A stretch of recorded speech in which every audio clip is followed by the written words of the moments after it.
Les principales missions de cette presse des professionnels de santé, qui est une presse particulièrement riche, c'est d'assurer l'information et la formation des professionnels de santé.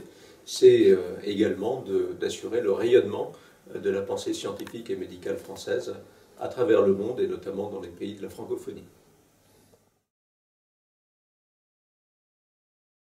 Notre famille de presse est certainement celle qui est la plus encadrée, puisque nous traitons du sujet de la santé et que la publicité que nous hébergeons est une publicité concernant les produits de santé eux-mêmes particulièrement réglementés.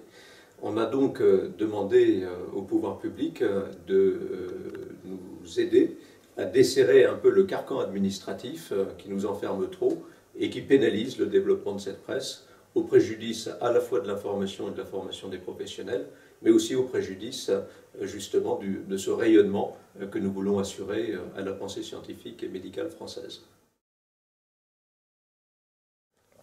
On a contacté la totalité des ministères de tutelle, donc pour nous ça fait un ensemble assez large, puisque bien entendu le ministère des Affaires sociales et de la Santé, mais aussi le ministère de l'Enseignement supérieur et de la Recherche, l'économie numérique, l'économie tout court, la francophonie et donc les affaires étrangères, etc. Donc beaucoup de ministères rencontrés, je dirais une écoute attentive à nos préoccupations. Maintenant, on attend des décisions qui nous soient favorables. On a demandé à ces ministères des mesures qui ne leur coûteront rien, mais qui peuvent nous rapporter gros. Quand je dis rapporter gros, c'est notamment donc dans l'enrichissement des moyens que l'on peut mettre à la disposition des professionnels de santé et de ce rayonnement de la pensée médicale française.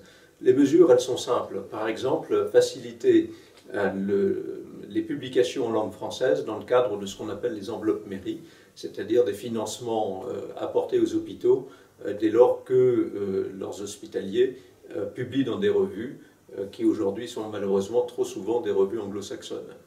On a également demandé au pouvoir public de nous faciliter l'édition d'ouvrages en langue française, ouvrages qui peuvent bénéficier de soutien financier de la part d'entreprises de santé.